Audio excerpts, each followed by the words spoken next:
Agora sim, ele entrou, eu já vou enviar o convite. Agora já está entrando. Olá, Conseguimos! dois teimosos tentando se encontrar em época de distanciamento, né? É. E principiantes, ou pelo menos eu sou nesse coisa do Instagram, para mim é meio novo. Sim, é Escuta, um desafio a mais, né? você quer começar de novo para a gente ganhar tempo? Isso, não, eu acabei de começar novamente. Ah, tá, bom, É, ótimo. Então, vamos ótimo. lá. Então vamos lá. Primeiro, você é muito bem-vindo, óbvio, por isso que você está aqui, né? Mas eu quero te É. agradecer imensamente sua disponibilidade por nos proporcionar aqui esse encontro que eu tenho certeza que será muito rico, né? Pela sua história, pela sua pessoa. E eu começo com uma provocação. Uhum, Porque lá atrás, né, quando a psicanálise surgiu com Freud, ele enfrentou muita resistência. É tanto que no capítulo que ele fala, no artigo que ele fala da resistência ao tratamento, ele também uhum, faz uma citação sobre a resistência em relação à psicanálise. E por sim. muito tempo foi assim, agora bem menos.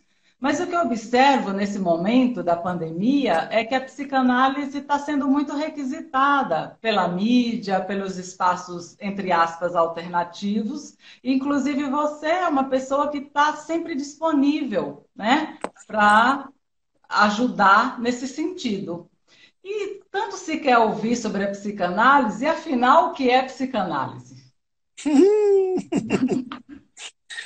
Bem colocado, Silvia, obrigado pelo convite. E a psicanálise é justamente uma forma de tratamento, um método de tratamento de afecções psíquicas. Eu diria assim, atualizando essa definição, né? É uma maneira da gente enfrentar o sofrimento e os sintomas que se produzem a partir do sofrimento, né? A psicanálise é também, eu estou respondendo com Freud, um método de investigação. Isso é menos conhecido, é uma maneira da gente pesquisar, né? O termo em alemão Forschung, né? Ele remete a uma imbricação hoje perdida entre o Uhum. cientista e o pensador, né? Aquela que hoje a gente imagina o cientista lá no laboratório, né? Seguindo, enfim, Sim. diretrizes da universidade. E o pensador como alguém que pode estar assim, na cultura, um escritor, um intelectual, um artista. Né? Quando o Freud define a psicanálise, ele define com essa expressão que junta as duas coisas. Né? Então, para Uhum. nós, é um pouco assim, contra-intuitivo essa ideia, mas é a ideia que define, no meu entender, bem o que a gente deve entender por psicanálise. Né? Em terceiro lugar, a psicanálise ela é uma teoria. Ela um conjunto de conceitos, ela tem uma datação, ela tem pressupostos epistemológicos, ela tem uma arqueologia, ela tem vamos dizer assim, uma transformação ao longo do tempo, desde Freud até agora. Né? Sim. É uma teoria que colige, que agrupa, que também põe em contradição a prática desse método de tratamento. Né? Com Lacan, eu acrescentaria duas outras definições de psicanálise. Né? Uma é uma definição crítica, né? Que vai dizer assim, a psicanálise se tornou um discurso. O que nós vamos entender por discurso? Ah, bom, aí tem desde exercícios de poder, até dispositivos, até laços sociais, até transmissão de cultura. Né? E aí, eu acho que isso é uma coisa que o Freud não conseguiu, nem poderia pensar, né?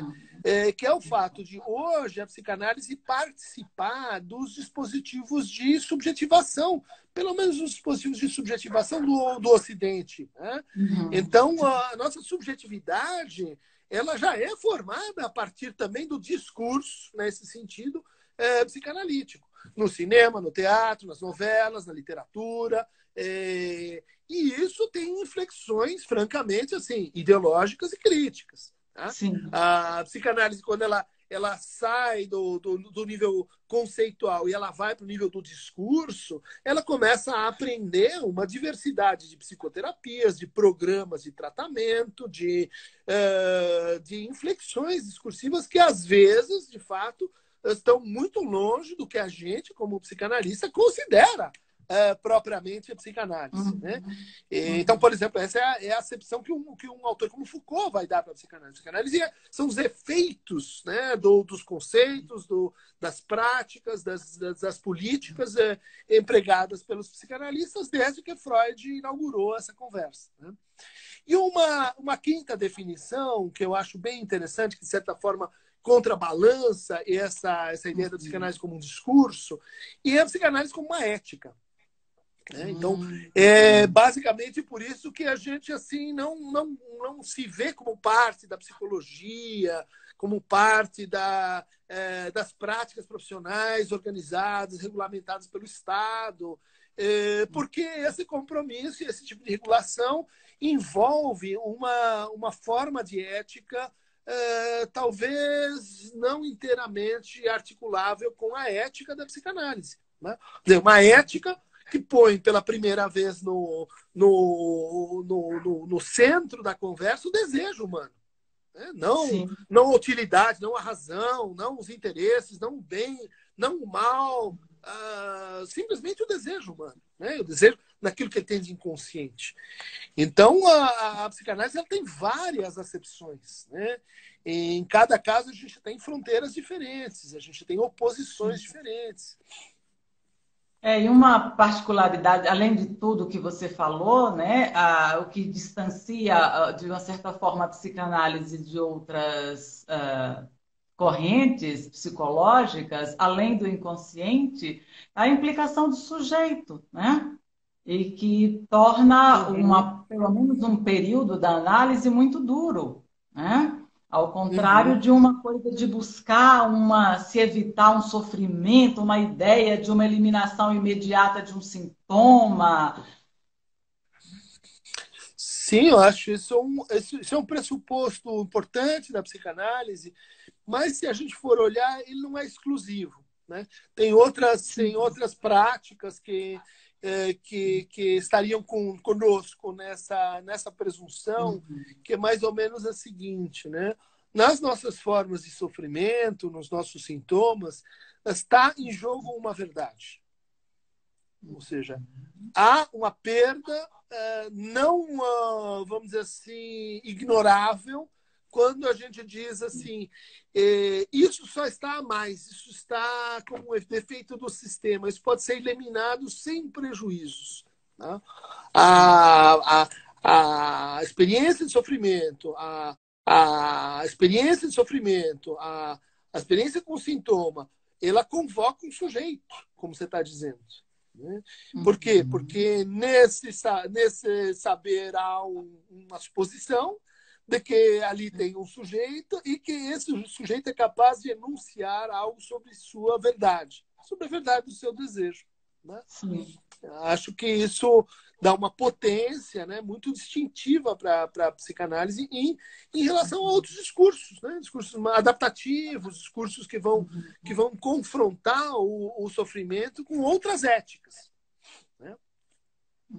Sim, sim, eu falo isso porque agora, né, uma das faces dessa mídia acessível, né, a qualquer momento, de forma democrática, mas tem também uma série de cartões de visita intitulados psicanálise, quando na verdade é uma coisa, olha, venha, vou eliminar sua ansiedade, o empoderamento, e bem na contramão da psicanálise, né? Esse discurso. Eu acho que aí tem dois elementos interessantes assim que a Elisabeth Rawdinesco conseguiu, acho que, tirar a temperatura disso. Né? Pelo menos pensando assim no caso relativamente excepcional de França e Brasil. Né? Brasil é um país de exceção para isso, porque aqui a psicanálise se expande, ela se desdobra, ela tem pujança, ela está presente capilarmente na nossa cultura. Então, interessa colocar no cartão de visita psicanálise, porque ele agrega alguma reputabilidade simbólica. Não é assim em outros lugares. Se você colocar psicanálise, sei lá, pode ser que jogue contra você. Né? No Brasil, ainda isso acontece. Né? Agora, a Elizabeth ela tem uma observação mais assim longitudinal, que diz o seguinte: está havendo uma crise, uma degradação da formação dos psicanalistas. Né? E a parasitagem da psicanálise por outras formas psicoterápicas, ela acontece justamente aí. Né? Dizer, já que o Estado não regula, eu posso fazer e eu faço rapidinho, sem grande assim, dificuldade, né? Sem grande esforço, sem grande trabalho de análise, trabalho de supervisão. Né? Então, isso cria uma tensão. Assim, como é que a gente vai resolver esse problema? Né? Como é que a psicanálise, enquanto pujante forma terapêutica, vai incluir outras raças, outros gêneros, outras condições de vulnerabilidade e de ascensão social que ela excluía historicamente. Como é que ela vai fazer isso sem se transformar, vamos dizer assim, num saber adaptado, um saber assim instrumental, um saber aparentado ao religioso, no mau sentido do religioso, né? Sem que isso se torne simplesmente mercadoria no sistema de serviços, né? Da alma e do cuidado do sofrimento. Né? Isso é um impasse, isso é um problema real. Né? A gente pode dizer, vamos puxar para cá, ou vamos dizer, vamos puxar para lá, mas é o que estamos vivendo. Né? Sim, precisa ser pensado, né? Ser discutido. E aí tem uma contradição no Brasil, né? Que você coloca aí muito bem. O quão popular é aqui a psicanálise. Eu acho que as telenovelas têm um papel aí fundamental. Nós somos um país onde se assiste muitas telenovelas e coloca isso adequada e inadequadamente. O fato é que está em pauta a psicanálise. Todo curso de psicologia, graduação, tem a cadeira, né? Psicanálise. E é por onde começam os psicanalistas no Brasil, invariavelmente. Quem disser que não... Exatamente. Mas continua. Mas, por outro lado, tem uma explosão de cursos, né? Hoje, de psicanálise. Claro que entre eles tem vários bons cursos, né? Uma formação séria, mas tem outros tantos que, enfim, é uma coisa aí meio escorregadia. E aí eu lembro de uma... E aí, então, o que eu estou falando? Da formação do psicanalista, né? Por outro lado, eu lembro uma vez eu fui convidada para fazer um podcast e eu sugeri essa pauta, né? A formação do psicanalista. E era direcionado para estudantes de graduação. E foi um choque geral quando eu lancei a questão que o fato de estar formado, né, habilitado, não significa que a pessoa está preparada, obrigatoriamente, para atender. Falaram, mas como não? Não é só eu tirar o meu CRP e começar a atender? Falei, não em psicanálise. Né? Em psicologia, sim. Sim. Mas aí quem quer a psicanálise, né, quem se identificou ao longo da faculdade, também se sente autorizado. Né?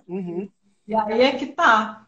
Legalmente, tudo bem, mas e de fato? Né? Como é que é para assumir este lugar? E aí me lembra o Alexandre Simões, um lacaniano lá de BH. Sim, eu conheço, de Minas Gerais, muito interessante o trabalho dele de abrir a psicanálise, é notável, né? Isso.